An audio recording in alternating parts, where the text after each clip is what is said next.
हाँ नमस्कार। चलो हम लोग क्या पढ़ रहे थे कल?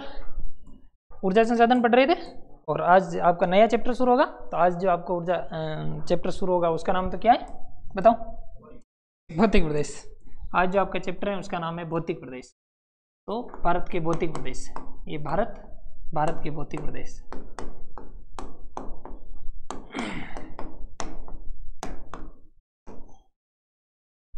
अब सुनो, एक बार रिवीजन करते हैं, 2 मिनट रिवीजन करते हैं। कल वाला रिवीजन बताओ, देखो एक बार बताओ क्या क्या पढ़ रहे थे? ऊर्जा संसाधन पढ़ रहे थे। ऊर्जा संसाधन के अंतर्गत हम लोगों ने देखने की कोशिश की, एक तो होता है कोयला। क्या होता है? कोयला। कोयला 2 युगों के अंदर बना हुआ, एक तो है गोंडवाना, एक टर्सरी। इसके अंदर जो बने हुए कौन कौन से? एक तो ए और बी। ए का मतलब एंथ्रासाइट, बी का मतलब बिटुमिनस। तो ए तो कहाँ मिलता है? लद्दाख वाला एरिया मिलता है। बिटुमिनस का बताओ? झरिया, बोकारो, कर्णपुरा, गिरडी, तलचर, कोरबा, रानीगंज, हाँ, सिंगरेनी, सिंगरौली, सोहागपुर, चंद्रपुर, ये सारे। और 5 नदी घाटी कौन कौन सी नदियाँ एक बताओ? हाँ, सोन, महानदी, गोदावरी, वर्धा, कौन सी बच गई? दामोदर। और इनमें नदी घाटी परियोजना कौन सी है जो जहाँ पर 50% से ज़्यादा निकलता? ओके। उसके बाद इसका बताओ, टर्सरी युग का कोयला कहाँ का मिलता है? एक तो कौन कौन सा होता है? एक तो लिग्नाइट होता है, एक पीट होता है। और ये कहाँ पर पाया जाता है बताओ? हाँ, निचोम,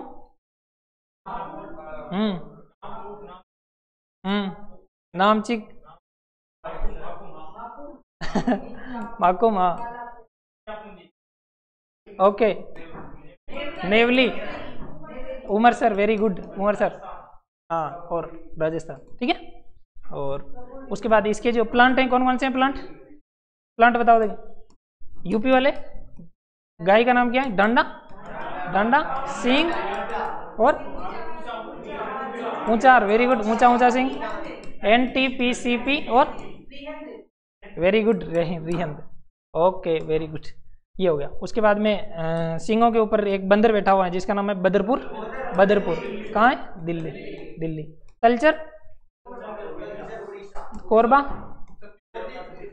और उसके अलावा और सीमाद्री हो गया। कहलगांव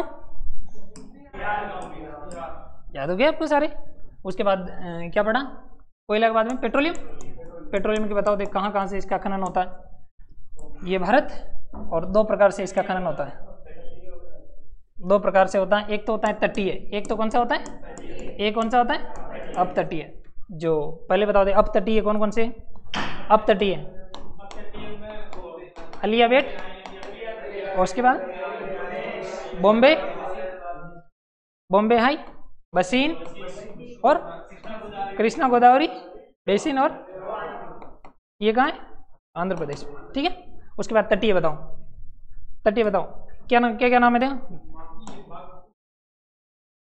माकुम,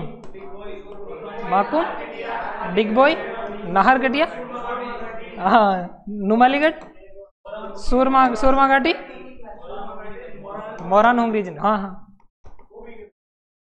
कौन सी? हुगली जन, ओके, हुगली जन। उसके बाद कहाँ आएंगे आप लोग?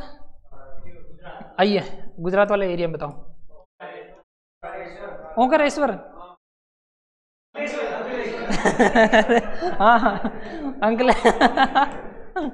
अंकलेश्वर, हाँ, अंकलेश्वर, कोयली, कालोल, बालोल, हाँ, अंकलेश्वर, कोयली, कालोल, बालोल, लुनेज, मेहसाना, कौशाम्बी हो गया। और फिर कौन बचा? राजस्थान बचा। ओके। अच्छा देखो, कपूरडी, जालिपा, जैसे दिमाग में आया तो कपूरडी, जालिपा क्या है? कपूरडी, जालिपा, गिरल, भादरेस, कोयला वाले हैं। राजस्थान में कोयला कहाँ से निकलता है? ठीक है, वो पेट्रोलियम नहीं आएगा। फिर उसके बारे में गैस बताओ। हाँ, एक तो ध्यान रखना HPJ बड़ी, उसके बाद में नाहरकटिया, नूनमती, बरौनी, ये फर्स्ट। चलो उसके बाद गैस पर आधारित प्लांट बताओ तो सीधे। अंता, औरैया, दादरी, कवास, गांधार, कायकुलम, फरीदाबाद। ठीक है। अंता कहाँ है? औरैया दादरी दोनों ही यूपी। अंता औरैया दादरी कवास और गांधार कायमकुलम फरीदाबाद। ओके चलो ये भी आप लोगों को याद है। उसके बाद बताओ नेक्स्ट, इसके बाद क्या पढ़ा हम लोगों ने? परमाणु वाला सौर ऊर्जा। ओके सौर ऊर्जा बताओ बताओ। बडला, बडला के बाद पावागढ़, पावागढ़। उसके बाद कुरनूल, कुरनूल कुंटा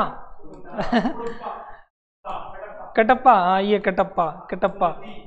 एक है कुमुती, चरंका, चिरंका, एक रेवा, इस तरह का नाम है।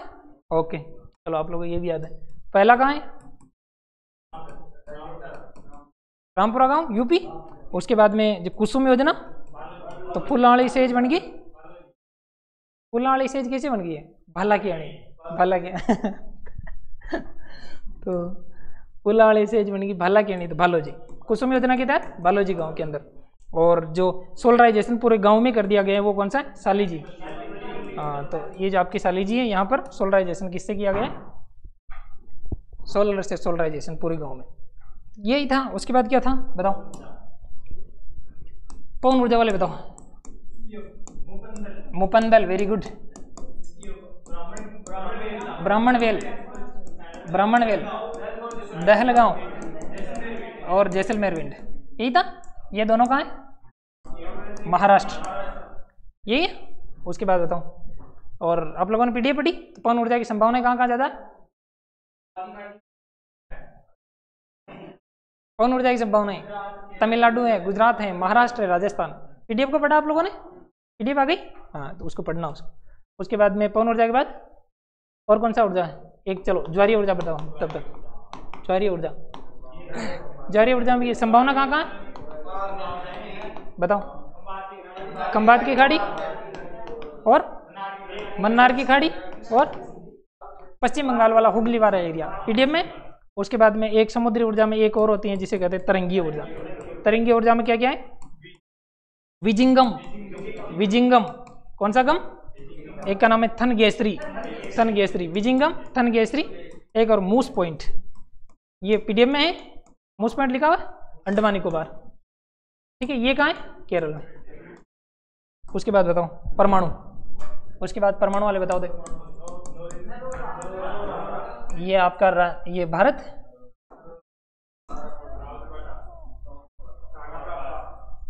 बताओ। एक तो है नरोरा, कौन सा है? नरोरा। उसके बाद रावत भाटा, उसके बाद काकरापार, उसके बाद तारापुर, वेरी गुड। केग्गा। और इधर तमिलनाडु में क्या क्या है? कुडनकुलम कल्पक्कम, कुडनकुलम कल्पक्कम। यही था। हाँ अब बताओ देंगे। हाँ अब बताओ, आप बताओ। दो तीन का नाम बताओ। एक का नाम आप बताओ। एक का बताना, एक का बताना। ऊपर ऊपर कौन सा? ओके। उसके नीचे क्या था? Very good. उसके बाद क्या? हाँ ठीक है ठीक है। हाँ चलो केगा। एक कौन सा ऊपर बच गया? तारापुर। ओके। एक कुडन, वेरी गुड। कुडनकुलम और हो गया। ओ कितना आसान है। चलो बताओ इनमें फर्स्ट कौन सा है? उसके बाद सेकंड कौन सा है? राउत बाटा। इसका तो 1969, इसका 70। ठीक है। उसके बाद में एक है जिसका नाम क्या है? कुडनकुलम कल्पक्कम, कल्पक्कम वाला स्वदेशी। ये कैसा था? स्वदेशी। तो पहला, दूसरा, तीसरा, उसके बाद चौथा, पांचवा, छठा, छठा कहाँ गया? ये रहा। ये रूस की सहायता से पीडीएफ में है रूस। हाँ ठीक है। उसके बाद है भूतापीय। उसके बाद क्या है? भूतापीय। भूतापीय बताओ देखो। Very good. फूगा घाटी कहाँ है? लद्दाख। ठीक है। उसके बाद हाँ चलो ये इसको यूं करके ये ऐसे करो देख। अब बताओ। Surajkund, very good. एक है मणिकर्ण। एक का नाम क्या है? मणिकर्ण। उसके बाद तीसरा, अरे सूरजकुंड, सूरजकुंड। हाँ तप्त पानी, ताता पानी, तपोवन। तप्त पानी, ताता पानी, तपोवन। तप्त पानी, ताता पानी और तपोवन, यही है, ठीक है। चलो आगे बताओ। हाँ, तो मणिकर्ण कहाँ है? कहाँ है? सूरजकुंड झारखंड, सूरजकुंड झारखंड। तप्त पानी, ताता पानी, तपोवन, ये बहुत महत्वपूर्ण है, इनको बताओ। देख देख, पानी तातो 6 तो ताता 6, ताता 6 और 30 ये ओके। पास में ये तप्त पानी और ये क्या है? तपोवन तो उत्तराखंड, तपोवन तो ठीक है। तपोवन तपस्या करने के लिए वन में जाएंगे, हिमालय वाले एरिया में, तो हिमालय वाले में क्या है? उत्तराखंड, ठीक है। मोबाइल देख रही है? अच्छा, अब वो यूँ ऊंधा क्यों रख रखा है? ताकि वो उसकी लाइट पीछे की तरफ जल जाती है, टिंग टिंग, तो उससे पता चला मैसेज आ गया। तो मैसेज वैसे ज़्यादा था, नहीं कोई बात, मैं तो समर्थक को आ गया तो मैसेज अच्छी बात है, मुझे बताना लेकिन। चलो, तप्त पानी कहाँ है? देखा, ओडिशा। तप्त पानी कहाँ है? 2 और बताए थे मैंने, चुमथांग, चुमथांग, और ये क्या है? खम्मम। तो खम्मन तो कहाँ बनाना है? खम्मम, ये तो है तेल में बनाना, तेलंगाना। और चुमथांग, इसमें एक चुम्मा तो उधार दे दे, तो चुम्मा उधार देना लद्दाख वाले एरिया में जाकर के देना भाई साहब, इधर मत देना। लद्दाख उधर क्या दिखता नहीं ना, तो पता नहीं चलता। चलो, और क्या बच गया? हो गया? चलो फोटो भी बताते हैं आप लोगों को। चलो अब ध्यान दो एक बार, ये आपका जितना था उसको ऐसे ही रिवीजन करना है आप लोगों को, ठीक है। आज जो आपका जो चैप्टर है, उस चैप्टर का नाम क्या है? उस चैप्टर का नाम है भारत के भौतिक प्रदेश। क्या नाम है इसका? ठीक है, चलो ध्यान से समझना, बहुत आराम से समझना इनको। भारत तो आप लोग जानते हो, ये है भौतिक प्रदेश। क्या है? भौतिक प्रदेश। इसका मतलब प्रदेश और भी प्रकार के होते होंगे, एक तो दूसरे प्रकार के, इसीलिए कहा कि एक भौतिक प्रदेश, एक ऐसा प्रदेश, एक वैसा प्रदेश, ऐसा कुछ हो सकता है, ठीक है। तो ये हमें जो पढ़ना है, ये भौतिक प्रदेश पढ़ना है। बेसिकली हमें क्या पढ़ना है? भौतिक प्रदेश पढ़ना। एक होता है प्रादेशिक प्रदेश, में खुद में प्रदेश छिपा हुआ है। तो उसका मतलब होता है कि आपको क्या होता है कि राजधानियां पढ़नी होती हैं, कौन सा क्षेत्र कहाँ पर स्थित है, वो सारी चीज़ें पढ़नी। अरुणाचल वाला प्रदेश की ये रहा, इसकी राजधानी ईटानगर, ऐसे याद करना होता है। वो तो होता है प्रादेशिक भूगोल। वो कौन सा होता है? और ये होता है जिसे कहा जाता है भौतिक भूगोल। इसे क्या कहते हैं?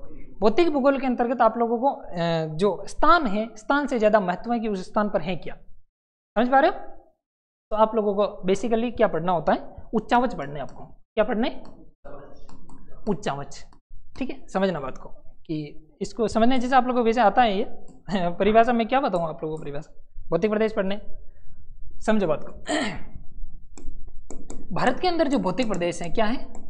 भौतिक प्रदेश। भौतिक प्रदेश का मतलब होता है कि ऐसा कोई भी प्रदेश जो अलग अलग प्रकार का दिखाई दे। जैसे आप इस जगह को बहुत ध्यान से देखिए, आपको इसी जगह पर अलग अलग प्रकार की चीज़ें, एक तो एरिया ऐसा है जहाँ पर थोड़ी ऊंचाई ज़्यादा है, दिखाई दे, कोई ऐसे लड़ जाते हैं, कोई अगर मैं नहीं हूँ तो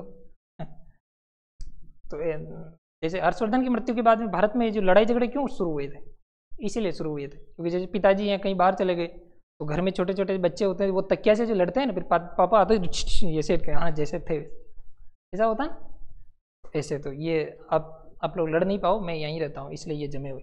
तो ये ऊंचा भाग है, ये आप लोगों को नीचा भाग दिखाई दे रहा है, ये थोड़ा सा ऊंचा भाग है, ऊंचा है, इससे तो ऊंचा है, लेकिन इसमें उसकी तरह यूं यूं यूं वलन नहीं है, वलन नहीं, समतल है।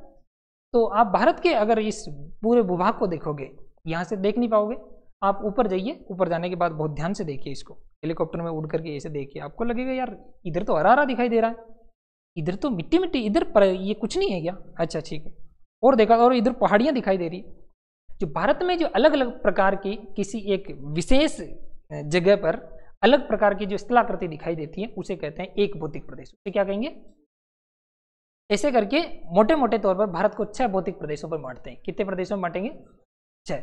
इसका मतलब ये हुआ कि भारत में मैदान है, कुछ जगह तो क्या है? मैदान है।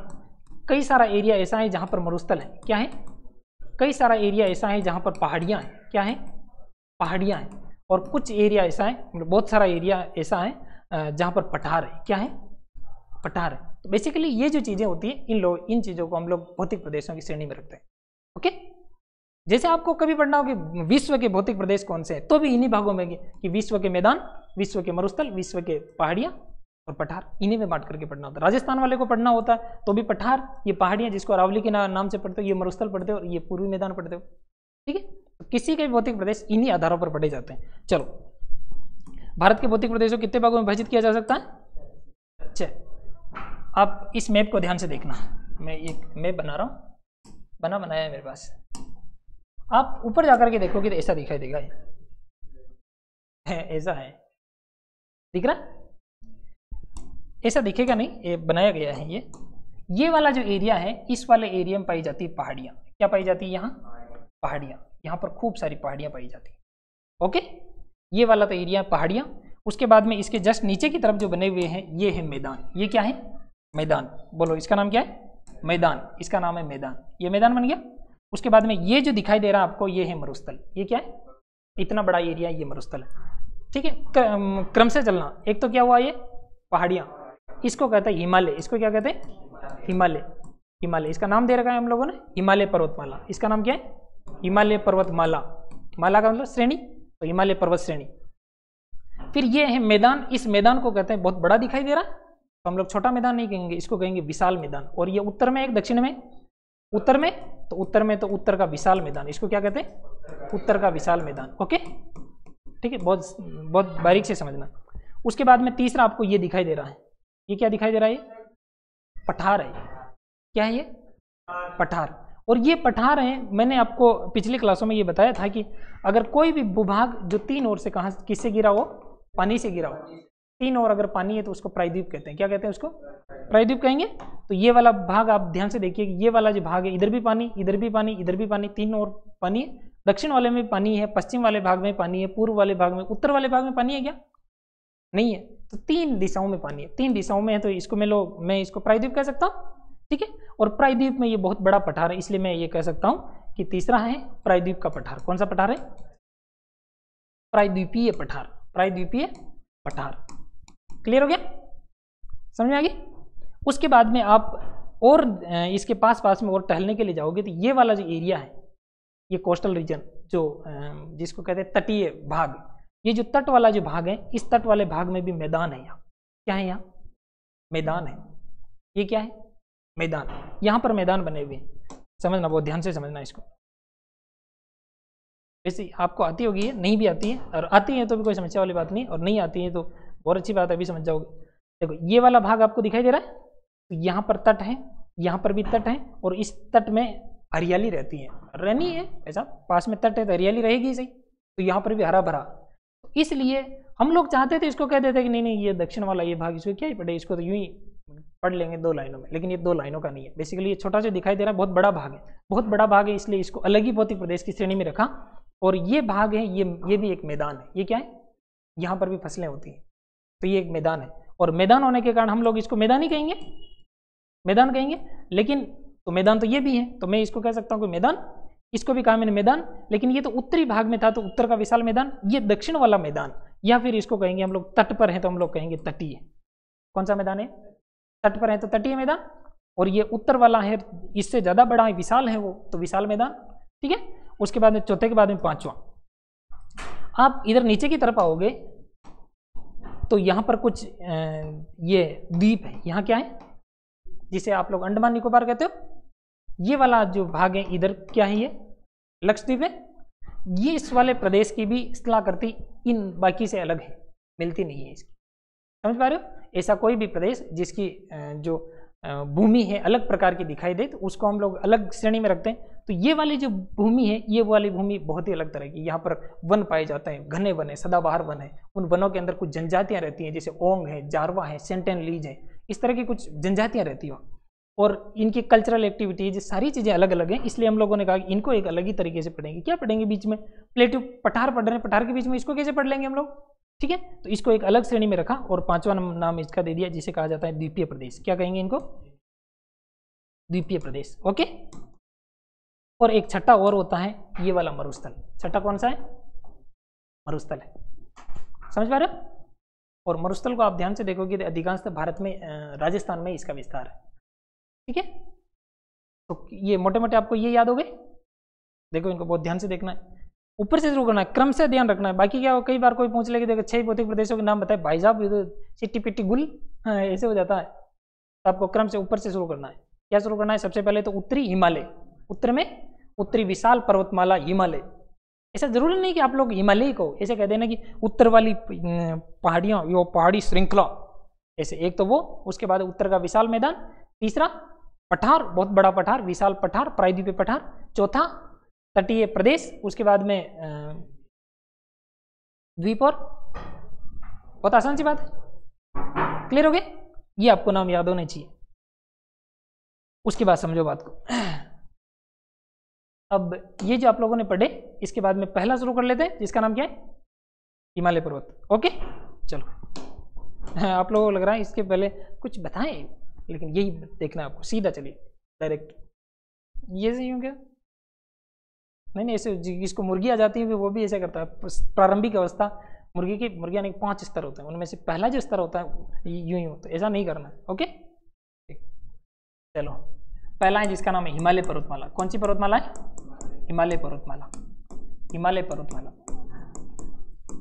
बेसिकली जब हिमालय पर्वतमाला को पढ़ रहे होते हैं तब क्या होता है कि हम लोग केवल हिमालय को नहीं पढ़ रहे होते हैं, हिमालय के पीछे की तरफ भी एक पर्वत श्रृंखला उसको भी पढ़ना होता है। क्लियर होगी बात? तो हम लोग हिमालय पर्वत श्रृंखला कहने की बजाय अगर हम यूं कहें कि उत्तर के जो विशाल पर्वतमाला, विशाल पर्वतमाला, विशाल पर्वतमाला ये पढ़ रहे हैं हम लोग, उत्तरी विशाल पर्वतमाला पढ़ रहे हैं। ठीक है, ये वाली पर्वतमाला पढ़ रहे हैं। तो बताओ इनमें से कौन सी पढ़ रहे हैं हम लोग? ऊपर वाली ये पढ़ रहे हैं, समझ आएगी? पहला भौतिक प्रदेश। चलो समझना बात को ध्यान से, बहुत आराम से समझना है, जल्दीबाजी नहीं। देखो जब हम लोग पर्वतमाला को पढ़ रहे होते हैं तब पर्वतमाला का निर्माण किसी एक बार में किसी भी पर्वतमाला का निर्माण नहीं होता। ठीक है, बालक जैसे आप लोग मास्टर बनोगे तो मास्टर बनने के लिए एक ही बार में जैसे ही बच्चा हुआ तो मास्टर के रूप में पैदा हो गया, ऐसा थोड़ी होता है। उसके लिए किसी न किसी प्रोसेस से गुजरना होता है, तब जाकर के किसी वहाँ तक पहुँचते हैं। तो किसी पठार के बनने का भी एक क्रम रहा होगा, या किसी पर्वत के बनने का भी एक क्रम रहा होगा। समझ पा रहे हो? तो इस पर्वतमाला ये एक ही बार में पर्वतमाला नहीं बनी। ये दिखाई दे रहा है आपको? यहाँ पर जो पर्वतमाला है, यहाँ है ये पर्वतमाला। कहाँ है ये? यहाँ है। ये पर्वतमाला एक बार में नहीं बनी। कैसे बनी है इसके लिए मैं एक वीडियो बताता हूँ आपको, ये कैसे बनी।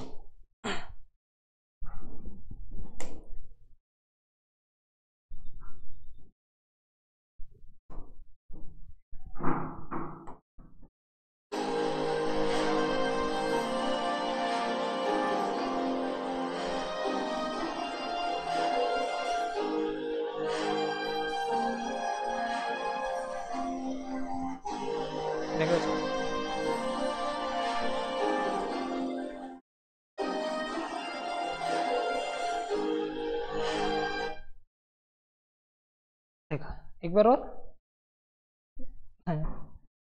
चलो समझो बात को। ये वाला भाग आपको दिखाई दे रहा है, इसमें जो ये ऊपर की तरफ जो आपको दिखाई दे रही है ये क्या है? पर्वत श्रेणी है। ये क्या श्रेणी दिखाई दे रही है? पर्वत है। इधर की तरफ ये पठार है, तिब्बत का पठार। और ये जो आपको दिखाई दे रही है यहाँ पर क्या बना हुआ है? पर्वत बना हुआ है, बहुत ऊंचा पर्वत है। आपने देखा होगा कि वो उस वीडियो में भारत नीचे की तरफ से भाग करके आ रहा था और किसी एक जगह से टकरा रहा था। ऐसे टकराया? अभी देखा आपने? नहीं देखा तो अभी वापस देख लो। भारत यहाँ है,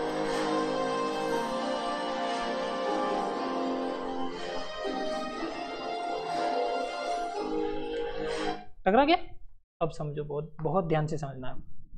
बस केवल यही कॉन्सेप्ट मैं आप लोगों को बताना चाह रहा था। क्या है कि पहले भारत जिस स्थिति में आज जो है, वैसे भारत पहले ऐसा नहीं था। ठीक है, कोई करोड़ों साल पहले भारत जिस जगह पर आज है इस जगह पर नहीं था। भारत बहुत दूर था और पूरी जो पृथ्वी है वो एक प्लेट थी। बाद में उस प्लेट में एक दरारें उत्पन्न हुई और वो प्लेट छितरा बितरा गई, इधर उधर भाग गई।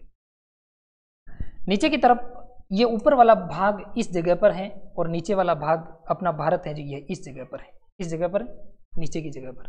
क्लियर? समझना इसको ध्यान से। यहाँ एक तरह से मान लीजिए कि इस जगह पर एक ज्वालामुखी फटा, बहुत जबरदस्त तरीके से एक ज्वालामुखी फटा।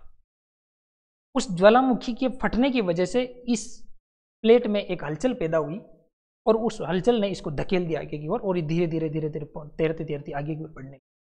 ये वाला भाग जब आगे की ओर बढ़ा तो इसे कहा जाता है आगे और बढ़ना, या दोनों प्लेटों का पास पास आने को कहा जाता है अभिसरण। क्या कहते हैं उसको? अपसरण का मतलब दूर होना और अभिसरण का मतलब पास पास आना।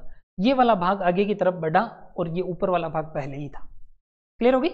यहाँ पर कुछ कुछ पहाड़ियाँ पहले ही थी, कुछ कुछ पहाड़ियाँ यहाँ पहले ही थी। इस वाले भाग को कहा जाता है यूरेशिया। इसको क्या कहा जाता है? यूरेशिया वाला भाग। यूरेशिया का मतलब यूरोप और एशिया।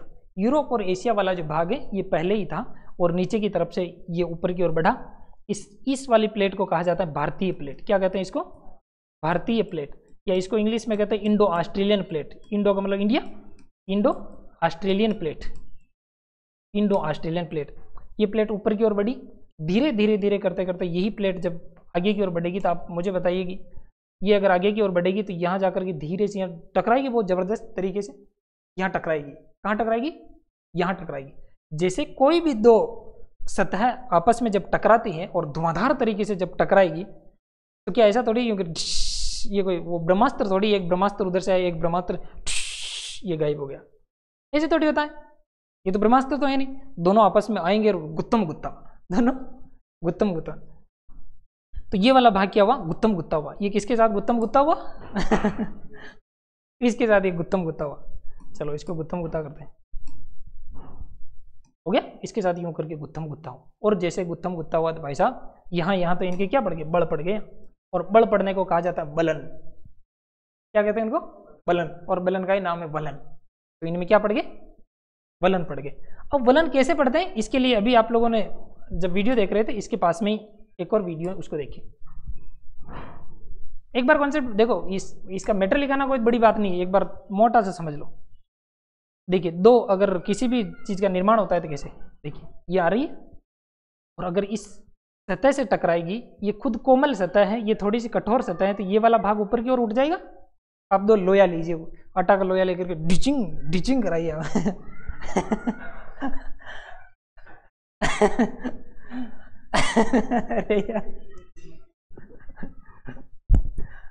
ठीक है, तो ये भाग ऐसे बीच में से ऊपर उठ गया। चलो ये वाले की बहुत सारी बातें समझ में आ गई।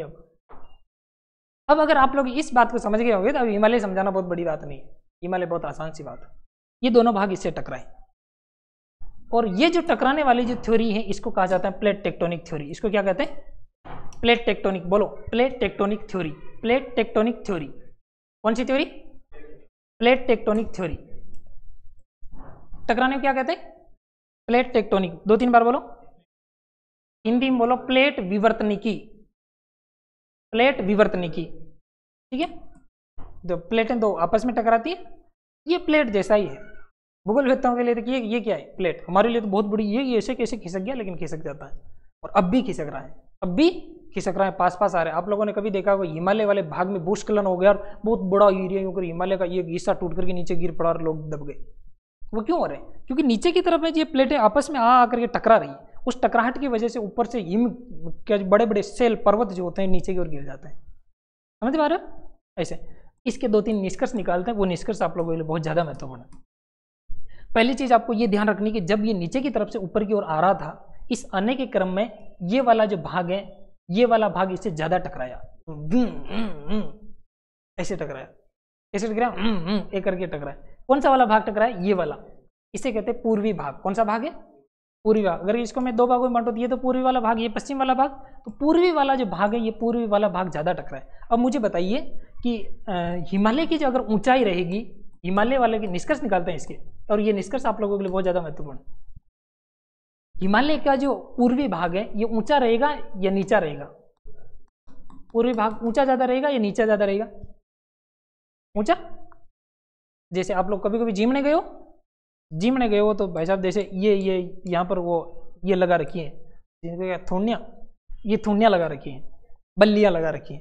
इन बल्लियों के उधर की तरफ खाना खिला रहे हैं, आप लोगों को इधर की तरफ खड़ा कर रखा है। ये मतलब पूरा पूरा गेट लगा रखा है, इधर की तरफ आप लोग खड़े हो, ठीक है, खड़े हो, बहुत बड़ी भीड़ पड़ी है, भीड़ ने एकदम से पीछे की तरफ से धक्का लगा। समझना बात को, बहुत लंबी भीड़ है, यहाँ से लेकर के यहाँ तक की भीड़ है। इतने में इस वाले भाग का जोर जबरदस्त तरीके से एक धक्का लगा, उस धक्के में सारे के सारे सिमट गए, पास आ गए और अरे मारेगा कि मारेगा। और ऐसे में छोटे छोटे बच्चों को तो कंधे पे बिठा लिया ऐसे समझिए, छोटे छोटे बच्चे तो और ऊपर उठ कर ओ सांस ही नहीं आ रहा, यूं आ गए ऊंचे, नीचे नीचे टकरा रहे और वो यूं कर रहे हैं ऊंचे, समझ पा रहे हो। तो जब ज्यादा विचलन रहेगी तो बीच वाला भाग ऊपर की ओर ज्यादा उठेगा। ये वाली बात, ये कॉन्सेप्ट क्लियर हुआ। तो आप लोगों को अगर पूछ लिया जाए कि निम्नलिखित कथनों पर विचार कीजिए कि भारत का पूर्वी भाग ऊंचा ज्यादा है पश्चिम भाग की अपेक्षा, तो ये कथन सत्य है। ये बात समझ में आ गई। तो पूर्वी भाग ज्यादा ऊंचा रहेगा, पूर्वी भाग ज्यादा ऊंचा रहेगा। और कथन अगर ये ऐसे ना देकर के अगर आपसे ये दिया जाए कि भारत का जो भारत के हिमालय का जो विस्तार है पश्चिम से पूर्व की ओर ऊंचाई के आधार पर बढ़ता है, बढ़ता है, समझ रहे हो। इधर की तरफ से ज्यादा टकराई, ये वाला भाग ज्यादा टकराया, ज्यादा टकराया तो ये वाला भाग ज्यादा ऊंचा हुआ, ये वाला भाग ज्यादा ऊंचा हुआ। और इसका प्रमाण क्या है हमारे पास कि आप लोग देखिए माउंट एवरेस्ट को देखिए, माउंट एवरेस्ट किस साइड में, इधर की ओर ही है, ठीक है, या इधर की ओर है, नहीं है इधर की ओर। क्लियर हो गया। चलो दूसरा एक और बात कि अब भी ये अभिसरण कर रही है, अब भी क्या कर रही है, अभिसरण, अभिसरण जारी है।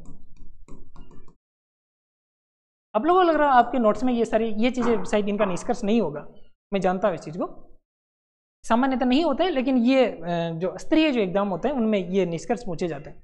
और मैं चाहता हूँ कि जब मेरे पास मटेरियल है तो आप लोगों को प्रोवाइड कराओ। तो क्या है 5 मिनट का काम। अभिसरण अब भी जारी है क्योंकि वहां पर अब भी क्या होते हैं, भूस्खलन होते हैं। क्या ये वाली बात समझ में आएगी। दूसरी बात मुझे ये, तीसरी बात मुझे ये बताइए कि चौड़ाई किधर होगी ज्यादा और किधर कम होगी। चौड़ाई पश्चिम में मान लीजिए ये हिमालय है ऐसे यूं करके, तो ये वाला भाग की चौड़ाई इधर ज्यादा होगी या इधर ज्यादा होगी, किधर ज्यादा, किधर ज्यादा होगी बताओ दे। अगर वो वाला कॉन्सेप्ट आप लोगों को क्लियर हो रहा है तो ये 3 लाइनें आप लोगों को बहुत आसानी से समझ में आ जाएगी।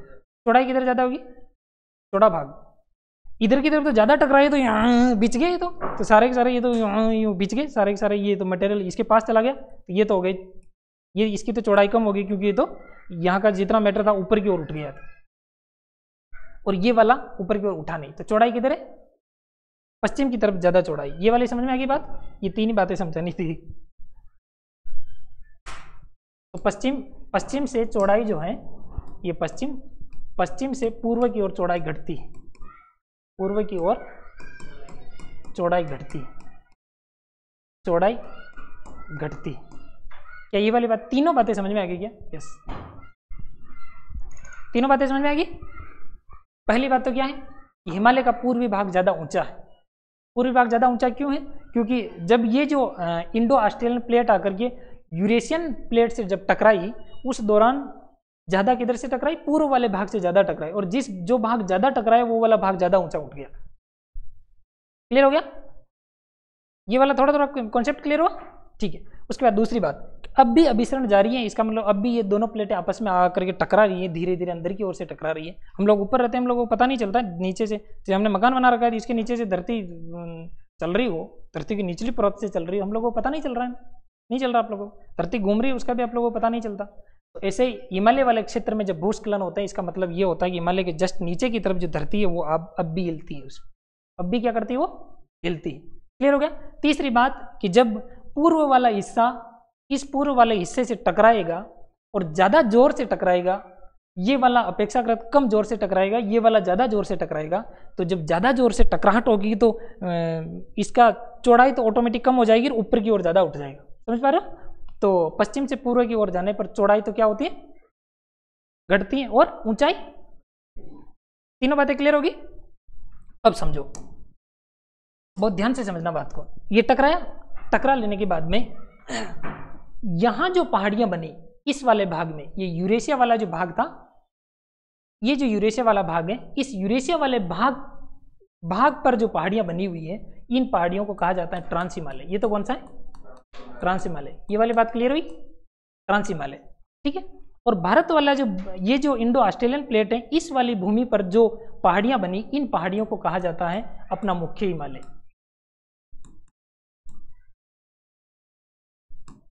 ये वाली बात समझ में आई? 2 प्लेटें हैं, एक प्लेट है दूसरी प्लेट से जाकर के टकराई, इस प्लेट पर दोनों पर ही वलन पड़ेंगे, बड़ पड़े यूं, सांपाकार, सर्पाकार, ऐसे वलन पड़े। इन वलनों में जो ऊपर वाली जो प्लेट है जिसे यूरेशियाई प्लेट कहते हैं, उस यूरेशियाई प्लेट पर जो वलन पड़े हुए हैं, जो पहाड़ियाँ उस पर बनी, उन पहाड़ियों को तो कहा जाता है ट्रांस हिमालय। उनको भी हमें पढ़ना होता है। हमें क्यों पढ़नी है वो? क्योंकि जब भारत जब बना तो भारत वाली सीमा ऐसे आ रही है, कैसे आ रही है? यूँ आ रही है, यूँ आ रही है। इसका मतलब ये वाली पहाड़ियाँ भी भारत में पाई जाती है, समझ गए? ये वाली पहाड़ियाँ भी भारत में हैं, तो उसको भी हमें पढ़ना होता है। उसे हम लोग ट्रांस हिमालय नाम देकर के पढ़ते हैं। क्लियर? उसके बाद में जो भारत की जो मुख्य भूमि है, जो दक्षिण की तरफ से ऊपर की ओर जो भाग आ रहा था, उस भाग पर भी कुछ पहाड़ियाँ बनी और पहाड़ियाँ, कुछ पहाड़ियाँ नहीं, बहुत बड़ा विशाल का पर्वतमाला का निर्माण हो गया और उस पर्वतमाला को क्या कहते हैं? मुख्य हिमालय। ये दो बातें क्लियर हो गई? ठीक है। अब मुख्य हिमालय वाला भाग ज्यादा ऊंचा उठा हुआ है, मुख्य हिमालय वाला भाग ज्यादा ऊंचा उठा हुआ है। जब ये वाला भाग ज्यादा ऊंचा है, इसका मतलब ये तो इसके आड़ में है, छोटा सा पीछे की तरफ आड़ में। ठीक है, अब चित्र देखना, ये देखिए आप, ये दिखाई दे रहा है आपको? यूं करके क्यों ले जाइए इसको, भारत, थोड़ा थोड़ा समझ में आ गया? नीचे की तरफ भारत है, ये भारत का ऊपर वाला सिर है। इस हेड में ऊपर जो आपको ये चोटियां दिखाई दे रही है, ये चोटियां और कराकोरम, लद्दाख और जास्कर, ये वाली चोटियां, ये तीनों ही चोटियां क्या है?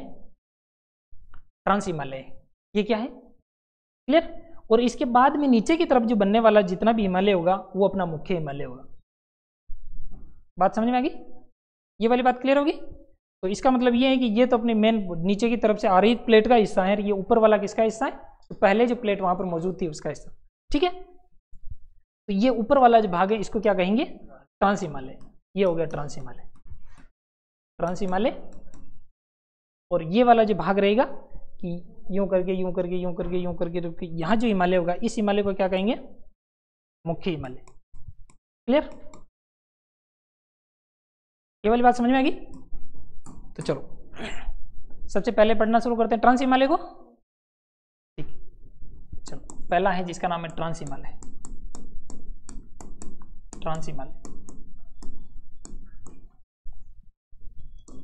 आप लोगों को ये पहले ही विदित है कि जो मुख्य हिमालय जो अपना भारत में जो बना हुआ जो वो जो हिमालय है, वो हिमालय ज़्यादा ऊंचा है। ज़्यादा ऊंचा तो ये पीछे की तरफ है, अपने मुख्य हिमालय के पीछे की तरफ, मुख्य हिमालय के उत्तर में है। ये वाली बात समझ में आ गई? मुख्य हिमालय के उत्तर में है, उत्तर में है। क्लियर? जब ये वाला हिमालय अपना मुख्य हिमालय ज़्यादा बड़ा है, ऊंचाई इसकी ज़्यादा है, और इसके पीछे की तरफ जो इस तरह के कुछ हिमालय बने हुए हैं, उन हिमालयों को कहते हैं हम लोग ट्रांस हिमालय।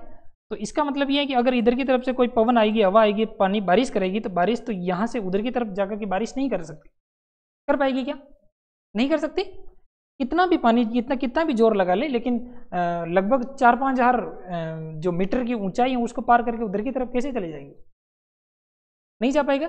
बादल जब उधर की ओर नहीं जा पाएगा, इसका मतलब इधर बारिश नहीं होती, इधर की तरफ क्या नहीं होती? बारिश नहीं होती। क्लियर? और जब बारिश नहीं होती है, जिस एरिया में बारिश नहीं हो पा रही है किसी उसके पास में स्थित किसी वट वृक्ष की छाया की वजह से, तो उस वाले भाग को कहा जाता है वृष्टि छाया प्रदेश। उसे क्या कहा जाता है? वृष्टि छाया प्रदेश। वृष्टि छाया प्रदेश कौन सा प्रदेश है? वृष्टि छाया। कि इधर इधर तो बरसात आ जाती है, इधर तो बरखा की बरसात भी नहीं पड़ती, वो छाया भी नहीं पड़ती, या कोरी जिस एरिया में बरसात होती है उसकी कोरी छाया पड़ती है इधर, ऐसा प्रदेश। क्लियर हो गया ये? तो क्या मैं एक फैक्ट ये लिख सकता हूँ कि ये वृष्टि छाया प्रदेश में स्थित है, हिमालय के मुख्य हिमालय के वृष्टि छाया प्रदेश में स्थित है। क्या ये कथन सही होगा? कि ट्रांस हिमालय के संदर्भ में निम्नलिखित कथनों पर विचार कीजिए। कथन नंबर 1 कि यह मुख्य हिमालय के वृष्टि छाया प्रदेश में स्थित है। तो ये वृष्टि छाया प्रदेश में, ये वृष्टि छाया और प्रदेश। क्लियर? ये वाली बात समझ में आ गई? समझो। और वृष्टि छाया प्रदेश में इसका मतलब यहाँ पर वनस्पति नहीं है, वनस्पति नहीं है।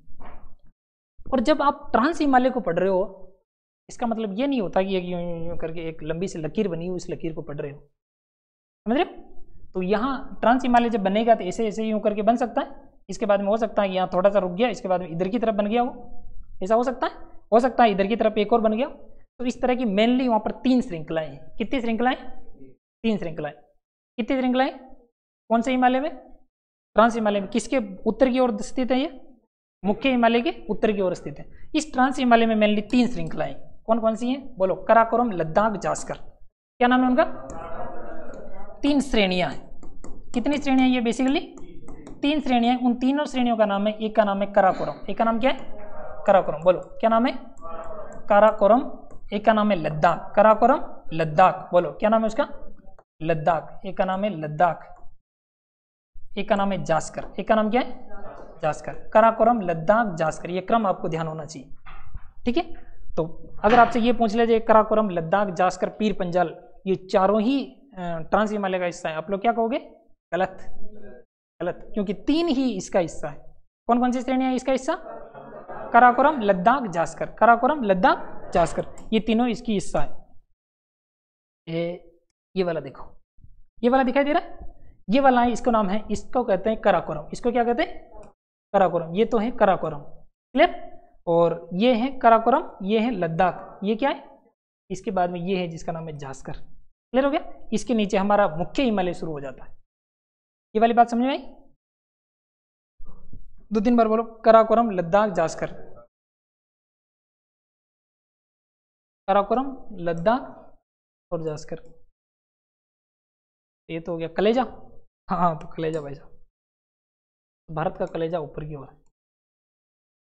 ये वाली बात समझ में आ गई? चलो आगे चलते हैं अपन लोग। बहुत समझना, बहुत ध्यान से समझना इसको, बहुत आसान नहीं है, लेकिन हम लोग पढ़ेंगे तो बहुत आसान कर लेंगे। चलो मैंने बना दिया, ये बना दिया, इसका नाम है काराकोरम। इसका नाम क्या है? ये बन गया जिसका नाम है काराकोरम। रंगोली बन गई। इसका नाम क्या है? लद्दाख। और इसका नाम क्या है? जास्कर। समझना, इसका नाम है काराकोरम। इसका नाम क्या है? काराकोरम या काराकोरम भी बोल दीजिए, क्योंकि KARAKO, तो कारा भी बोल सकते हो, करा भी बोल सकते हो। क्लियर। उसके बाद में काराकोरम की जो इस पर एक चोटी है जो सबसे ऊंची दिखाई देती है। आप लोग इधर घूमने के लिए जाओगे, बेसिकली आप लोग वहां पर जा नहीं सकते वैसे, लेकिन फिर भी जा नहीं सकते का मतलब ये है कि वो उधर कितना मुख्य हिमालय को पार करके उस ओर जाना पड़ता है, तो बहुत मुश्किल है। उधर तो हमारे सैनिक भी थोड़े चले जाते हैं, जुझारू सैनिक होते हैं, तो उनमें वीरता का भाव होता है, तो वो चले जाते हैं। काराकोरम वाले भाग में, इस वाले एरिया में एक चोटी बहुत ऊंची दिखाई देती है, उस चोटी का नाम है K2। उस चोटी का नाम क्या है? ये जो दिखाई दे रही, इस चोटी को क्या नाम दिया गया है? K2। बोलो क्या नाम है इसका? तो इस पर एक चोटी है सबसे ऊंची, जिसका नाम क्या है? K2। K2 को गॉडविन ऑस्टिन भी कहते हैं। इसको क्या कहा जाता है? Godwin Austen. क्लियर हो गया? एक और यहाँ पर चोटी मौजूद है, उसका नाम है गसेर ब्रूम। कौन सी चोटी है? गसेर ब्रूम। 2 चोटियां याद हो जाएगी। कि काराकोरम वाली जो श्रेणी है उस पर 2 चोटियां हैं, जिसका नाम, एक का नाम तो K2 है, एक का नाम गसेर ब्रूम। ठीक है। इसकी सबसे ऊंची चोटी ये है। ये वाली बहुत आसान सी बात है, बहुत टफ बात नहीं है। चलो, जब आप इस वाले भाग को बहुत ध्यान से देख रहे हो, ये वाला कहाँ गया वो चित्र? इस वाले चित्र को देखिए, इनको सफ़ेद सफ़ेद बनाया गया। सफ़ेद सफ़ेद यूं ही नहीं बनाया गया है, ये एक्चुअल में यहाँ पर वास्तव में सफ़ेदी छाई हुई है। कैसी छाई हुई है? यहाँ पर सफ़ेदी छाई हुई है, और इन सफ़ेदी को क्या कहा जाता है? ग्लेशियर। इनको क्या कहा जाता है? ग्लेशियर। तो यहाँ पर कुछ ग्लेशियर हैं। क्या है यहाँ? बोलो मेरे साथ, बतूरा। बोलो जोर से बोलो, बतूरा। इस पर बियाफो, बाल्टोरो, सियाचिन। क्लियर? तो कौन कौन से वापस बोलो देखो।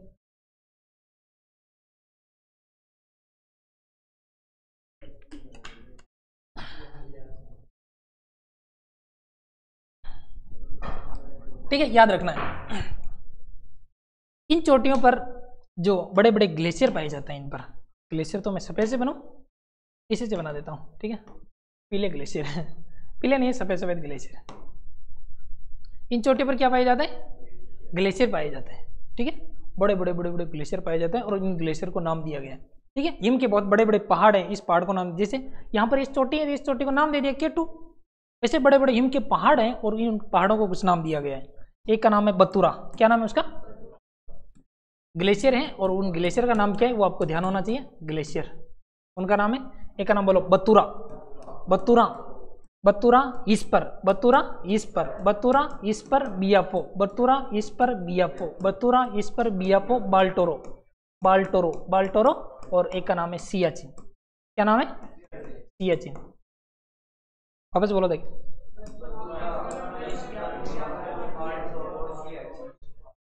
बतूरा इस पर बियापो, बाल्टोरो, सियाचिन। बतूरा इस पर बियापो, बाल्टोरो, सियाचिन। ठीक है, याद हो जाएंगे, बहुत आसान सी बात है। इसका नाम है कराकोरम। कराकोरम पर कुछ ग्लेशियर पाए जाते हैं, इन ग्लेशियर का नाम है बतूरा इस पर बियापो और बाल्टोरो। सियाचिन वाला जो ग्लेशियर है, जैसे ये वाला सियाचिन ग्लेशियर, सियाचिन, फिर इधर नहीं, इनका क्रम है, ये सारे के सारे क्रम है, ये पूर्व से पश्चिम से लेकर के पूर्व की ओर इनका क्रम है, बतूरा इस पर बियापो, बाल्टोरो, सियाचिन, ऐसे क्रम है। ये जो सियाचिन जो ग्लेशियर है, ये जो सियाचिन ग्लेशियर है, इस सियाचिन ग्लेशियर पर आसान काम नहीं है यहाँ पर जाना। -40 डिग्री सेंटीग्रेड तापमान रहता है। कितना रहता है?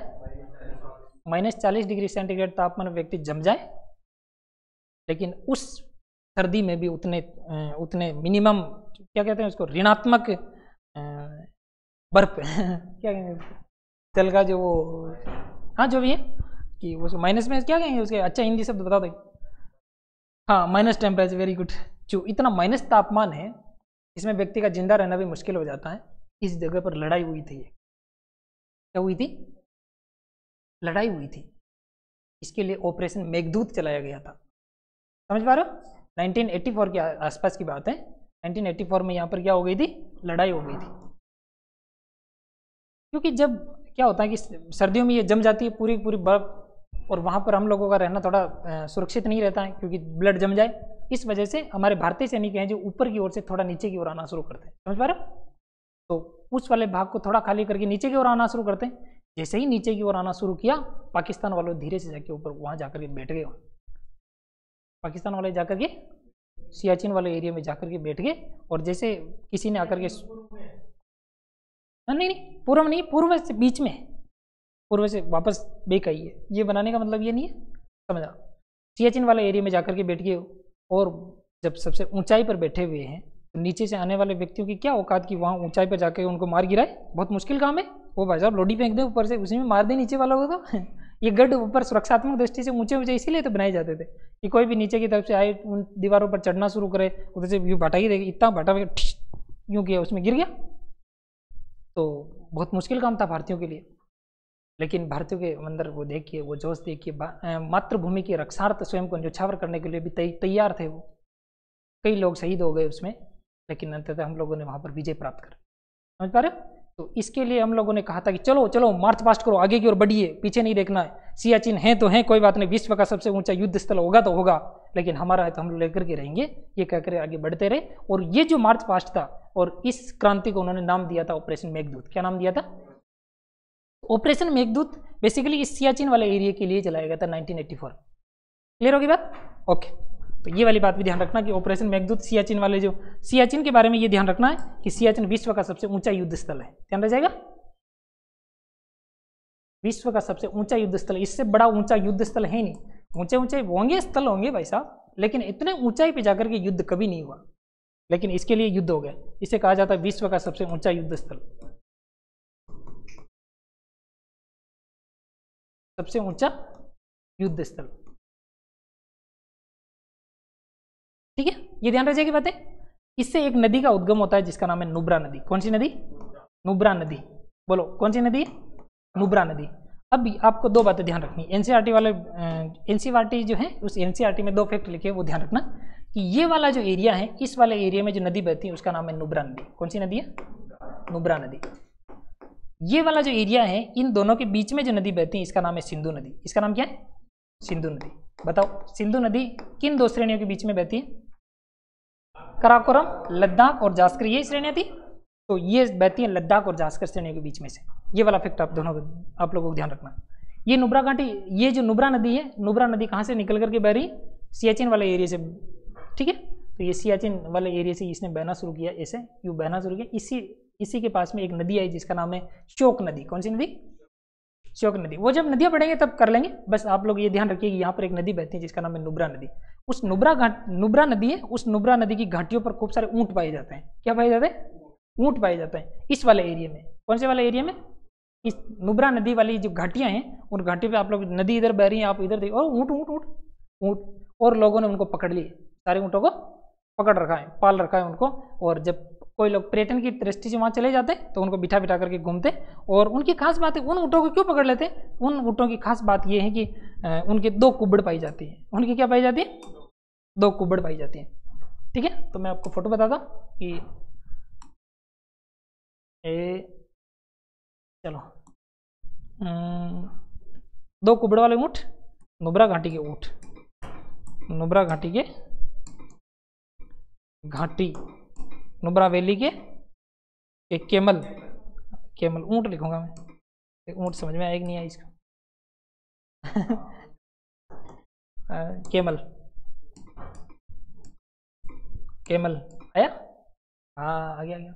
केमल की स्पेलिंग यही होती है, नहीं होती ये वाली, ये तो केमल का नाम वाम आ गया।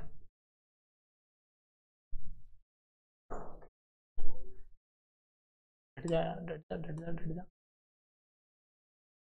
आप लोग देखते रहो। 2 कुबड़ वाले ऊँट, 2 हम्प, कुबड़ को क्या कहते हैं? हम्प वाले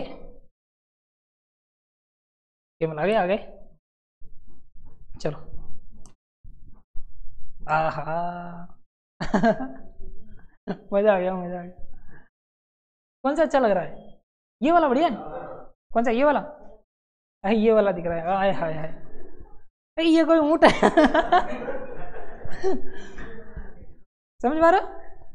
अब देखो इसकी कितनी अच्छी काटी बनी हुई है, काटी मतलब कुर्सी। आप यहाँ पर बैठ जाइए, इस वाले को पकड़ लीजिए आप लोग, और इस पीछे की तरफ जैसे कुर्सी लग गई अरे देखो देखो इसका मुंह, देखो देखो मुंह देखो इसका। चलो चलो, ये देखो, ये मित्र बैठा हुआ है, कितना मजा आ रहा है इसको। दिख रहा है ऑनलाइन वालों? नहीं दिख रहा है, नहीं दिख रहा है, इसको जूम करते हैं। जूम नहीं होएगा, हो जा भाई हो जा, पहले इसको क्लिक करना पड़ता है। आप लोग सर्च करके देख लेना गूगल में जाके, ये 2 कुबड़ वाले ऊँट, और ऐसे बैठा रहता है। देखो ये मित्र सेवियर, ये अच्छी डाउनलोड हो गया, ये देखो। नहीं नहीं है, ये कड़ोटा खा रहा है, बट्टे खाओ काड़ जो मरोड़ा खाओ डी मारो, वो गाना नहीं सुना आप लोगों ने? तो ये वही कर रहा है, बट्टे खावे काड़ जो मरोड़ा खावे डील मारो। आगे क्या आता है? मुझे आता नहीं है।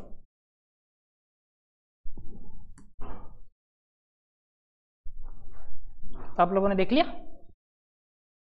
यस।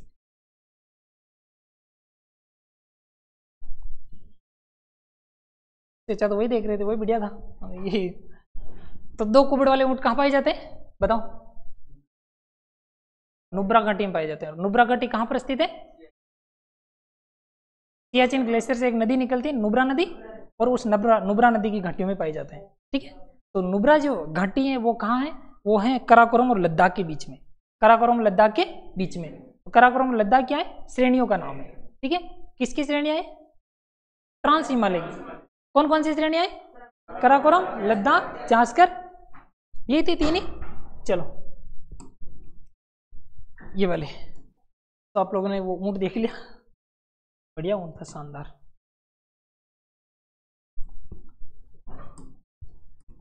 ठीक है, उनके बहुत ज़्यादा ऊन है ऊपर, उसमें बहुत मज़ा आता है उसमें बैठने का।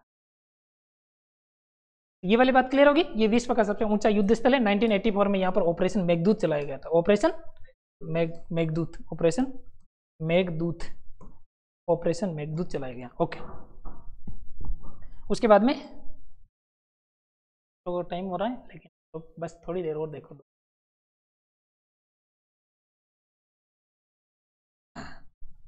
उसके बाद में दूसरी है जिसका नाम है लद्दाख। दूसरी कौन सी श्रेणी है? लद्दाख। ये वाली श्रेणी पढ़ते ये लीजिए। ठीक है, ये वाली है जिसका नाम है लद्दाख श्रेणी। कौन सी श्रेणी है? लद्दाख श्रेणी, लद्दाख श्रेणी, इसका नाम है लद्दाख श्रेणी। कौन सी श्रेणी है? 2-3 बार बोलो, कौन सी श्रेणी? लद्दाख श्रेणी, लद्दाख श्रेणी। इस लद्दाख श्रेणी पर, श्रेणी का मतलब ये पर्वतमाला है, यूं करके यूं करके जा रही है पर्वतमाला, और इस श्रेणी का नाम है लद्दाख श्रेणी। इस लद्दाख श्रेणी में एक पठार स्थित है। क्या स्थित है? एक पठार, इसी के ऊपर एक पठार स्थित है, और उस पठार का नाम है लद्दाख का पठार। कौन सा पठार है? लद्दाख का पठार। उसका नाम क्या है? लद्दाख का पठार। नहीं चला, चलो कोई बात नहीं। तो लद्दाख का पठार, कौन सा पठार है? इस पर बना हुआ है जिसका नाम है लद्दाख का पठार। लद्दाख, लद्दाख का पठार, लद्दाख का पठार। और लद्दाख के पठार की खास बात क्या है कि भारत का सबसे ऊंचा पठार है। भारत का सबसे ऊंचा पठार है, भारत का सर्वोच्च पठार है, सबसे ऊंचा पठार। सबसे ऊंचा पठार कौन सा है? लद्दाख का पठार। क्लियर होगी? उसके बाद में दूसरी बात, यहाँ पर सबसे ऊंची चोटी जो है उस चोटी का नाम है माउंट राकापोसी। क्या नाम है उसका? माउंट राकापोसी। माउंट राकापोसी, क्या नाम है उसका? माउंट राकापोसी। 2-3 बार बोलो माउंट राकापोसी। जो काराकोरम थी, काराकोरम की तो कौन सी थी? इसकी कौन सी है? बहुत आसान सी बात है, तो माउंट राकापोसी। इस माउंट राकापोसी के बारे में एक और तथ्य है, वो ये है कि आप लोग अगर इस माउंट राकापोसी के पास चले जाओगे तो कभी भी आप लोगों ने किसी चीज़ को देखा होगा तो ऐसे देखने पर यूँ दिखाई देता है, ये देख ये पहाड़ियाँ जा रही है, ये ऊंचाई ये दिखाई दे रही है। इसको आप देख ही नहीं सकते, यूँ पास जाकर यूँ देखो एकदम, अरे खड़ी एकदम से, ऐसे खड़ी भी कोई चोटी रहती है, एकदम से खड़ी है, तीव्र ढाल वाली। कैसा ढाल है इसका? एकदम से तीव्र। बाकी आप लोग किसी चोटी के ऊपर चले जाइए, उसके बाद में आराम से नीचे उतर सकते हैं। आप इसके ऊपर चले गए तो भाई साहब फिर तो कैसे आना पड़ेगा, आप जानते हो, वैसे आना पड़ेगा। तो बालक आता है ना, वो गरगड़ी में खेलता है ना, वैसे आना पड़ेगा, वैसा आप चल के नहीं आ सकते। तो ये है विश्व की, ये जो दिखाई दे रही है ये विश्व के सबसे तीखे ढाल वाली, विश्व के तीव्रतम ढाल वाली, विश्व के तीव्रतम ढाल वाली क्या है? चोटी। इतना तीव्र इसका ढाल है। क्लियर होगी बात? बहुत आसान सी बात है। एक दो बातें कौन सी? लद्दाख श्रेणी की, एक तो इसकी चोटी कौन सी है, और इस पर कौन सा पठार बना हुआ? लद्दाख का पठार। क्लियर? लद्दाख के पठार पे ही पाया जाता है वो एंथ्रेसाइट कोयला। कौन सा कोयला? इसी पर पाया जाता है। क्लियर? उसके बाद आगे चलिए आप। ये जो लद्दाख वाला जो भाग है ये थोड़ा सा आगे की तरफ बढ़ते हुए आगे और निकल गया है, आगे और निकल गया। इसका मतलब भारत वाले ऊपर ऐसे याद करिए, भारत वाले भाग से यूँ निकल करके आगे और निकल गया यूँ करके, भारत वाले उस बाउंड्री को पार करके इधर की ओर निकल गया। इधर की ओर जो निकला है वो पूर्व की ओर निकल गया है ज़्यादा, उस निकले हुए भाग को कहा जाता है कैलाश श्रेणी। उसको क्या कहते हैं? कैलाश श्रेणी। इसको क्या कहते हैं? कैलाश श्रेणी। ये तिब्बत में स्थित है, तिब्बत में। इसका मतलब क्या है कि ये लद्दाख श्रेणी है जो लंबी होकर के कहाँ चलेगी? तिब्बत वाले एरिया तक चलेगी। तो तिब्बत में इसी लद्दाख श्रेणी को क्या कहते हैं वो लोग? कैलाश, कैलाश पर्वत। आप लोगों ने नाम सुने? कैलाश पर्वत, मानसरोवर, ऐसे कुछ नाम सुने? तो ये वहीं पर है। कहाँ है? लद्दाख वाली श्रेणी का ही अगला भाग है जिसे क्या कहते हैं? ओके। उसके बाद ये वाली है जिसका नाम है जास्कर। इसका नाम क्या है? जास्कर। आप लोगों को अगर ये कह दिया जाए कि ट्रांस हिमालय की सबसे दक्षिण वाली जो श्रेणी है उसका नाम क्या है, तो ट्रांस हिमालय की दक्षिणतम, ट्रांस हिमालय की दक्षिणतम, दक्षिणतम हो गया। दक्षिणतम जो श्रेणी है उसका नाम क्या है? इसकी जो सर्वोच्च चोटी है, इसकी चोटी है सर्वोच्च, उसका नाम है कामेत। उसका नाम क्या है? कामेत, कामेत, कामेत। अधिकांश जो प्रामाणिक पुस्तकें उनमें क्या मिलता है? कामेत मिलता है। एनसीईआरटी ने कहा कि कामेत जो है जो अपना जो मेन जो हिमालय है उसके अंदर आती है, ठीक है, लेकिन आपको क्या ध्यान रखना है? फिर भी कामेत ही ध्यान रखना है। क्लियर होगी बात? तो ये मोटी मोटी बातें आपको ध्यान रखनी है। कौन कौन सी आप लोग एक बार मुझे बताओ। देखो इसको बहुत ध्यान से देखो एक बार, वरना भूल जाओगे आप लोग, भूलना नहीं है, ठीक है। ये सेट हो गया? देखो इसको बहुत ध्यान से देखना है।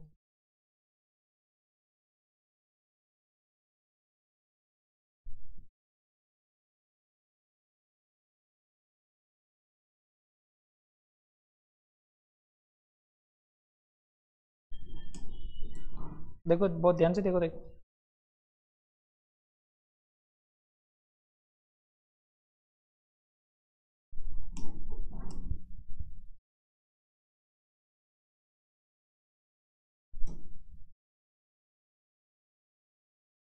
हो गया लगभग बराबर, ठीक है मामला। ओके। देखना, याद करना इसको, 2 मिनट तक देखो इसको, उसमें याद हो जाएगा।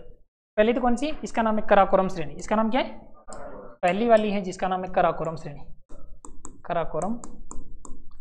दूसरी श्रेणी है जिसका नाम क्या है, लद्दाख, ये लद्दाख। उसके बाद में तीसरी है जिसका नाम क्या है, जास्कर। 3 श्रेणी है। कराकोरम श्रेणी की खास बात क्या है, इस पर एक तो K2 है, दूसरी बात ग्लेशियर कौन कौन से, बतूरा, इस पर बियापो, बाल्टोरो, सियाचिन। सियाचिन वाला विश्व का सबसे ऊंचा युद्ध स्थल है। नुब्रा नदी यहीं से निकलती है। 1984 में जो ऑपरेशन मेघदूत जो किया गया था वो इसी से संबंधित है। उसके बाद में लद्दाख, जब ये श्रेणी पढ़ते हैं, इस लद्दाख श्रेणी की खास बात क्या है, इस पर लद्दाख का पठार बना हुआ है जो भारत का सबसे ऊंचा पठार है, और इसकी चोटी है जिसका नाम है माउंट राका पोसी। क्या नाम है इसका, दिख रहा है, माउंट राका पोसी। ओके, तो विश्व की तीव्रतम ढाल वाली जो क्या है ये चोटी। उसके बाद में कैलाश श्रेणी, तिब्बत में इसी को कहा जाता है कैलाश श्रेणी। उसके बाद में जास्कर को पढ़िए, तो ट्रांस हिमालय का दक्षिणतम जो श्रेणी है उसका नाम क्या है, जास्कर, और इसकी सर्वोच्च चोटी कौन सी है, कामेत। क्लियर हो गया। और 2 बातें कि सिंधु नदी है, सिंधु नदी किन किन के बीच में बहती, सिंधु नदी लद्दाख और जास्कर के बीच में, ये लद्दाख है, ये जास्कर है, इन दोनों के बीच में बहती। बहुत आसान सी बात है, ये आपका ट्रांस हिमालय खात। क्लियर, जो कल से हम लोग जो पढ़ेंगे वो मुख्य हिमालय होगा आपका। ओके, चलिए, thank you very much. Online वालों पढ़ाई करना, वापस रिवीजन करना, देखो।